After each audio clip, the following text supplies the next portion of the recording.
चमन में इखलाते रंग बू से बात बनती है। चमन में इखलाते रंग बू से बात बनती है।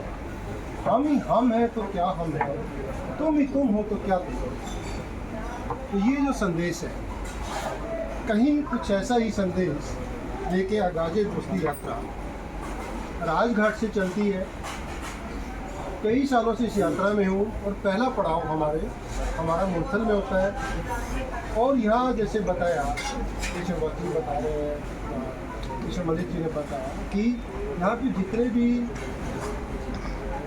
हमारा स्वागत करता वो वास्तव में अलग अलग व्यक्ति नहीं है, वो संस्थाओं के प्रतिनिधि है। यानी हमारा जो स्वागत होता है, वो जो गर्मजोशी हमें यहाँ मिलती है, वो गर्मजोशी कुछ व्यक्तियों की नहीं है, गिने चुने व्यक्तियों की नहीं है। नग नहीं इकट्ठे किए हुए कि इतने नग है जी देखो जी इकट्ठे हो गए उनका स्वागत नहीं। उनके पीछे हजारों लोगों का सोच है, विचार है, समर्थन है। और वो जो हमें डॉज मिलता है, खुराक मिलती है, जो गर्मजोशी का आवाज़ होता है, वो गर्मजोशी हमारी यात्रा को सफलता की तरफ थोड़ा सा और आगे ले जाती है। जो प्रेरणा हमें मिलती है वो कहीं दूर तक काम करती है, देर तक काम करती है। यात्रा के बारे में पहले आप बता चुके हैं हमारे साथ में, लेकिन कुछ बातें जिनका जिक्र जरूरी भी होता है, हालांकि वो जानने के बावजूद भी दोहराना जरूरी होता है। ये यात्रा करीब ये कह लो कि 20-25 साल पहले निर्मला देश पांडे जी और कुलदीप नैयर जी ने शुरू की। यात्रा का प्रारूप ऐसा नहीं था जैसे आज है, इसकी रूपरेखा ऐसी नहीं थी।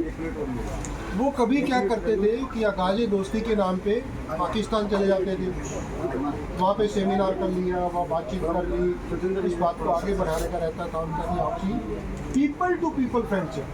उनका ये रहता था कि इसके रास्ते कैसे चले, क्योंकि राजनीति तो अपना काम करती है, अपने खेल खेलती है, लेकिन जनता का जो आपस में पुराना इतिहास है, साझी संस्कृति है, साझापन है, वो कहीं ना कहीं आज भी वो कशिश है।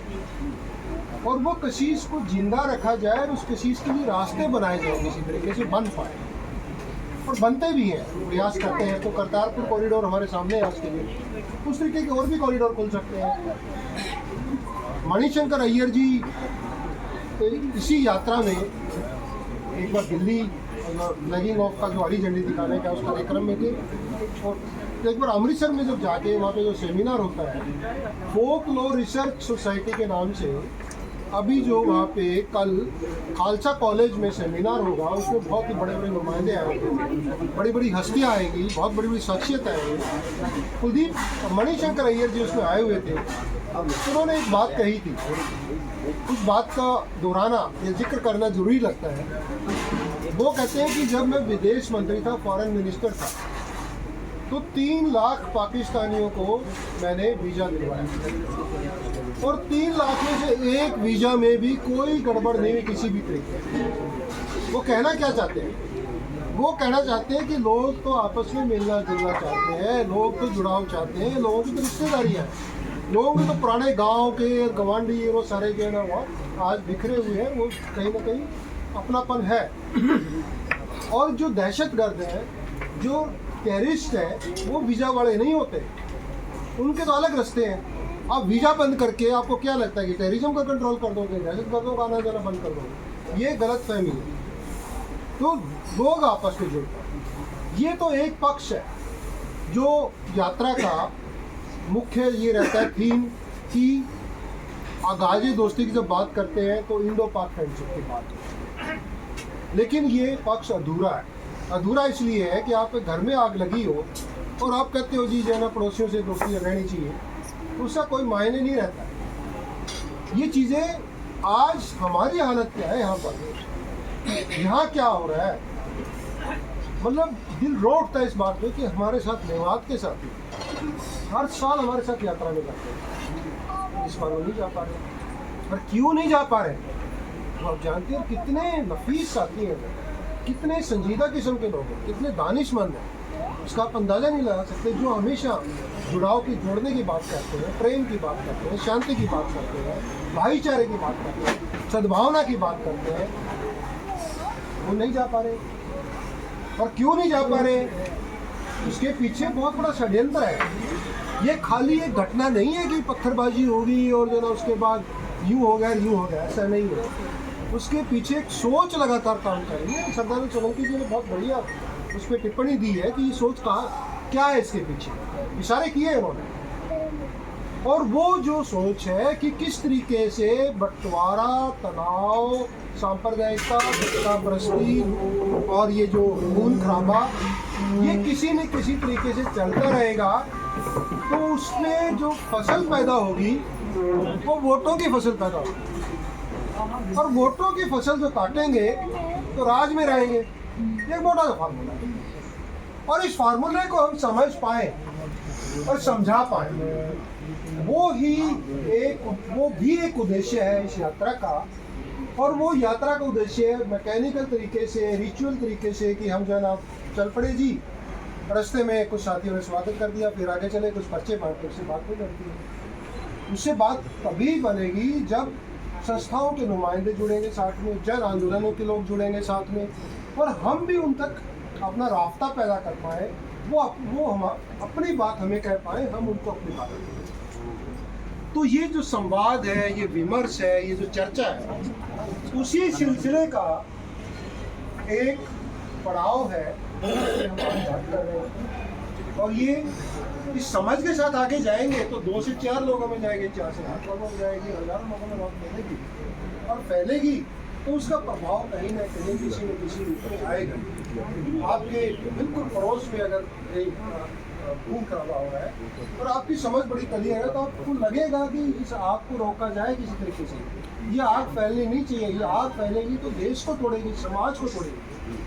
जो लोग कहते हैं कि जी गांधी जी ने, नेहरू जी ने विभाजन करवा दिया देश का, वही लोग सबसे बड़े विभाजनकारी हैं। उनसे कोई सवाल करने वाला हो कि 1947 में विभाजन हुआ था, आप लोग कहाँ खड़े थे? क्या विभाजन रोकने वालों के साथ थे क्या?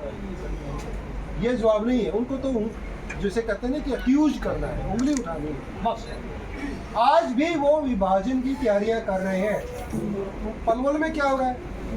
झोंपड़ियों का आग लगा रहे हैं, गरीबों की झोंपड़ी। सोना में क्या हो रहा है? दुकानें जलाई जा रही है। भिवाड़ी में क्या हो रहा है? मतलब इस तरीके के नारे लगाए जा रहे हैं जिस नारों का मतलब जो यहाँ पे उनको दोहराना भी मतलब शर्म की बात सी लगती है, बड़ा अजीब लगता है। भिवानी में क्या हो रहा है? झांसी में क्या हो रहा है? कितने ही घटनाएं हो रही हैं, किस तरीके की हो रही है। इवन गुड़गांव, और गुड़गांव में जिस तरीके से माजी सारी बातें बिल्कुल हिंदू के बगल में हुआ सारा कुछ। तो ये सारी बातें जब आगाज दोस्ती यात्रा की बात कर रहे हैं, जब दोस्ती के आगाज की बात कर रहे हैं, तब हमें एकता की बात, सद्भाव की बात और जो है सांप्रदायिकता के खिलाफ बोलने की बात, ये सारे ही पहलू इसमें शामिल हो जाएंगे। तो ये तो मोटा जो मिशन के बारे में जो बातें की, थोड़ा सा यात्रा के बारे में, बहुत लंबा टाइम ना ले चुका हूँ, हालांकि थोड़ा सा यात्रा के बारे में आज जो अभी आपके सामने दिख रहे हैं साथी। इसके अलावा रास्ते में पड़ाव है, पानीपत में प्रोफेसर जगमोहन सिंह जी हमारे साथ आ जाएंगे, और फिर कुरुक्षेत्र में है, कुरुक्षेत्र में है यमुनानगर के कुछ साथी आ जाएंगे, कुछ कुरुक्षेत्र के और साथी इसमें जुड़ जाएंगे। इस तरीके से फिर फगवाड़ा में पड़ाव रहेगा, फगवाड़ा से कुछ पंजाब के साथी शामिल हो जाएंगे, और कितने ही हमारे साथी जो उम्र का तकाजा कहिएगा, कुछ जो अच्छे सीनियर पत्रकार हैं, जो सीनियर सोशल एक्टिविस्ट हैं, कुछ ऐसे लोग जो लंबे टाइम से इंडो पाक फ्रेंडशिप की बात कर रहे हैं, वो सीधे हमारे अमृतसर में हमें ज्वाइन करेंगे। यानी ये जो काफिला हमारा आपको दिखाई दे रहा है, ये काफिला इतना ही नहीं है, ये काफिला इससे बढ़ता जाएगा, और इससे कम से कम 2 गुना तक काफिला है जो आगे अमृतसर में जाके अपना फाइनल जो शेप लेगा। तो ये यात्रा के बारे में था। और बाकी तो अपना रेलवे चोपड़ा जी की इस बात की कि आखिर में जो धन्यवाद प्रस्ताव है यात्रा की तरफ से वो देंगे। मिशन के बारे में, यात्रा के उद्देश्य के बारे में मोटा मोटा मैंने